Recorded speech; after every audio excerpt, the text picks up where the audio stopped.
atividades dessa manhã. Eu gostaria de dar as boas-vindas a todos no auditório do Instituto Ágora.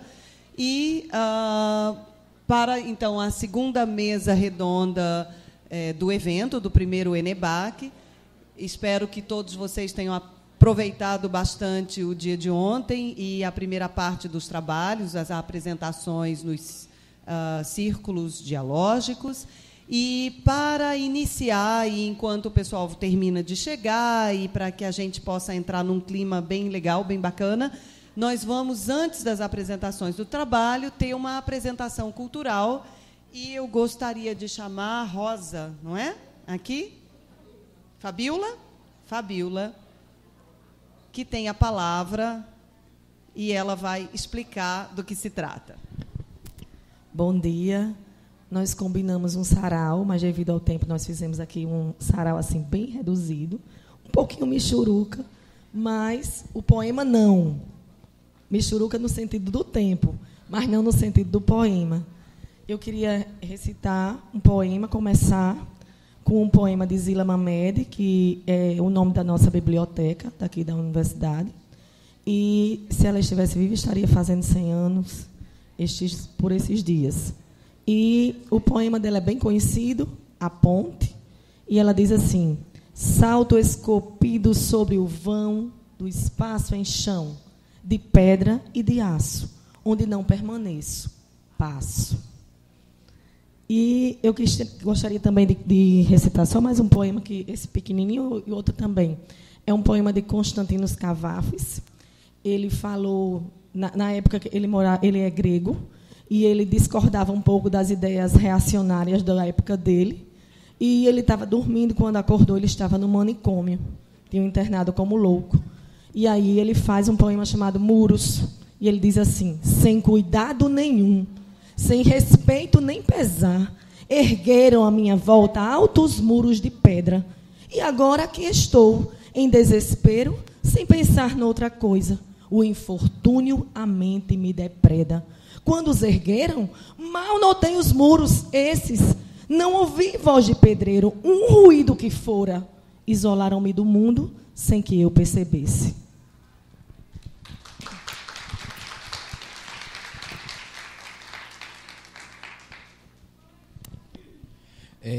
Também um pouco com a mente nesses pensamentos reacionários que nós temos tido muito ultimamente, temos tido que engolir dos outros. Eu pensei em recitar um poema que eu gosto muito, que se chama Aos que Vierem Depois de Nós, de Bertolt Brecht. Não sei nem se eu disse o nome correto, mas é isso aí. Realmente, vivemos tempos sombrios. Uma linguagem sem malícia é sinal de estupidez. Uma testa sem rugas é sinal de indiferença. Aquele que ainda ri é porque não recebeu a terrível notícia. Que tempos são esses, quando falar sobre flores é quase um crime? Pois significa silenciar sobre tanta injustiça. Aquele que cruza tranquilamente a rua já está então inacessível aos amigos que se encontram necessitados? É verdade. Eu ainda ganho bastante para viver, mas acreditem, é por acaso. Nada do que eu faço me dá o direito de comer quando eu tenho fome. Por acaso, estou sendo poupado. Se a minha sorte me deixa, eu estou perdido. Dizem-me, come, bebe, fica feliz por teres o que tens. Mas como é que eu posso comer e beber, se a comida que eu como eu tiro da boca de quem tem fome? Se o copo de água que eu bebo faz falta a quem tem sede, mas apesar disso eu como e eu bebo. Eu queria ser um sábio.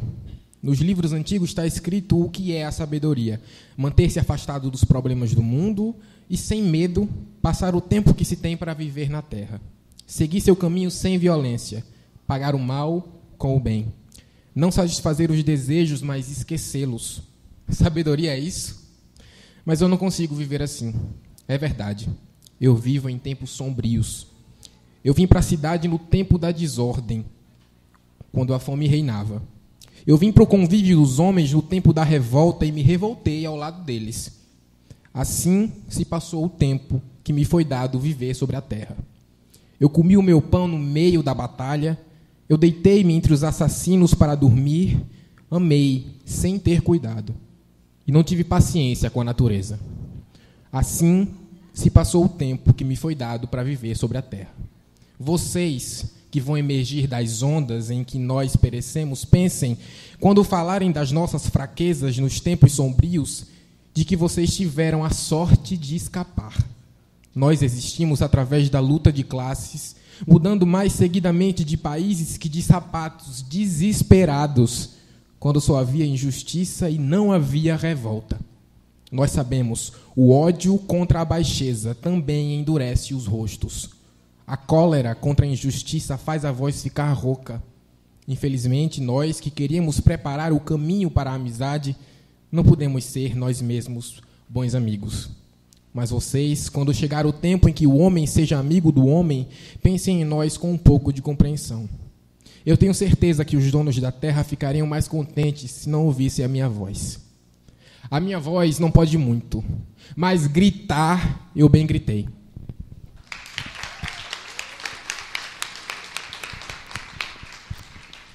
Letícia Torres é poeta. Olá, bom dia. Meu nome é Letícia, como a Fabiola já falou. Eu costumo me apresentar com o grupo Insurgências Poéticas e já lancei um livro coletânea pela editora Una, da Marise Castro. Vamos lá. Esse é um poema meu, autoral, pequenininho, para começar finalmente o evento, né? Vim daquele maço, do que teve seu uso do pedaço. Estive presa ao corpo ácido, ao menor medo mundano, ao vago.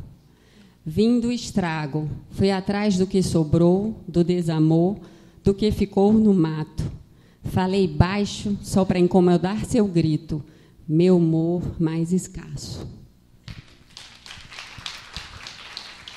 Eu convidei Letícia porque o Insurgências Poéticas é um grupo que tem realizado eventos em restaurantes, em bares, em locais assim, e tem trazido poesias e realizado saraus. É uma iniciativa de um grupo que nem é do grupo de letras, mas que deveria ser fomentado e estimulado por nós. E aí eu trouxe a representante para que vocês possam conhecer e participar. Leilson, por favor. Olá, gente, bom dia. Eu resolvi me arriscar num poema. Na verdade, eu faço Poetrix, que é uma versão moderna do terceto. Os versos, né, a Constituição, 3 versinhos até 30 sílabas. Eu vou recitar 3. Vou começar com um que eu vivo sempre, que se chama Gravidade. Quando a gente fica grávida de saudade, só chão, só chão. Outro, que se chama Melancolia. Pôr do sol, ele goza, eu me visto.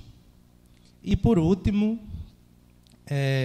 eu fiz um Poetrix pensando em Bakhtin.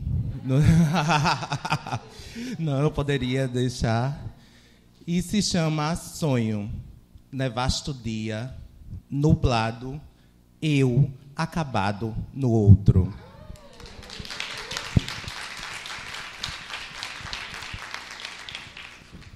Bom dia, gente. Me chamo Poliana. O poema que eu vou recitar é de Riane Leão, do livro Tudo Nela Brilha e Queima. E é uma escritora afro-brasileira, feminista, e que escreve poemas de luta e de amor. Escuto umas canções e cada uma delas desperta uma mulher diferente dentro de mim. Sou muitas, em uma e todas elas juntas. Podem derrubar presidentes, guerras, cidades, supremacias, regras, imposições.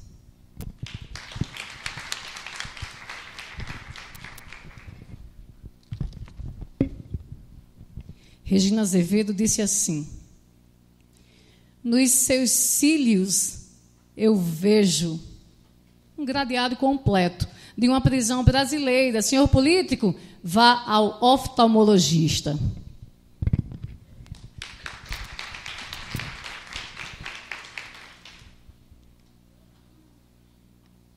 Pele. Tua parte em mim venceu. Venceu-me assim, despretensiosamente, sem cumprir prazos mesquinhos de vilania, de vilipêndio ou validade, de partos orquestrados ou sonhos medidos, verificados de igual capacidade para sentir, partiu-se em 1000 taciturnas verdades, ambiciosas, covardes, e uma mentira caprichosa, sua indiferença por mim. Meninos não enxergam perdas? Crianças egoístas, sedentas, a caminho do mundo, limpas e penteadas, à procura do lugar no vagão vermelho sob o céu. Naquela estação? Não. Partiu, então. Por fim, perdeu-se.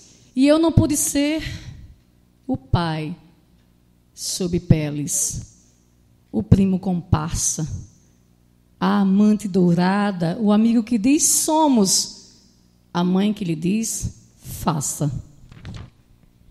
O amor desejado não me deixaram ser aqueles de ferro, trilhos seguros, não para meus pés, forjei dias de coerência. Redesenharam meu corpo, apagava em miudezas, de tempos em tempos, o prédio estacionado. Se em instantes passados houvera vagões, não os havia guardado. Sua partida nascera numa manhã como lembrança sonora e estridente, em dia de chuva inocente. A lembrança não percebe a hora do reencontro, aquele medo desorganizado, tal qual aquela indiferença sem coração, somente alma, seguimos, embora não saibamos mais amar, conhecer a direção. Basta-nos. Esta que vos fala, Rosa de França. No nosso planejamento, nós tínhamos um momento aberto para o público que quisesse, alguém que quisesse recitar. Nós achamos por bem, pelo menos, não alguém que queira, que esteja no público, que não, talvez não seja de Natal. Alguém quer vir, por favor. Que a gente não poderia deixar de dialogar com o outro.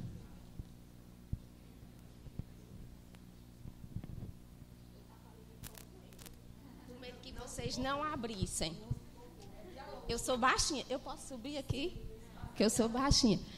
Eu sei que todo mundo está declamando assim, né? Poetas já conhecidos, consagrados, mas eu vou declamar de um poeta ainda desconhecido, ou não tão conhecido assim. Eu sou Joséilda, sou do estado da Paraíba, sou aluna da UERN, sou orientanda do Cezinaldo Bessa. Então, por que eu vou declamar esse poema? Porque, acreditem ou não, eu fui a musa do poema. Então...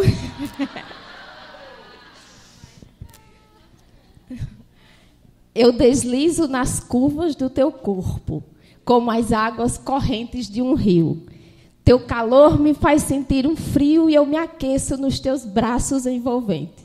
Os teus seios são montanhas transcendentes, culminantes picos de sedução. Quisera eu habitar teu coração e embriagar-me nos teus doces beijos quentes.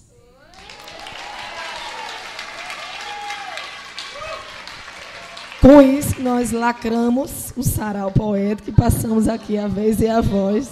Alguém mais quer? Pronto, então só mais esse e a gente encerra. Tá? O ciclo já passamos para Arcanjo. Cássio, que, por exemplo, por coincidência ou não, foi meu professor no ensino fundamental, pediu para mim recitar um poema dele. Vai saber. Eu nunca mais fiz poesia. A louça suja repousa na pia. Eu nunca mais fiz poesia. A mosca volteia, volta e meia na sopa fria. Eu nunca mais fiz poesia. A roupa enxovalhada, encostada, denuncia. Eu nunca mais fiz poesia. A cama desfeita, enfeita a rima que a mim se anuncia. Eu nunca mais fiz poesia. E o espelho espelha o meu olhar, em outro olhar que me espia. Eu nunca mais fiz poesia. O sono me envolve, me embala, quase me cala, mas a boca ainda balbucia. Eu nunca mais fiz poesia.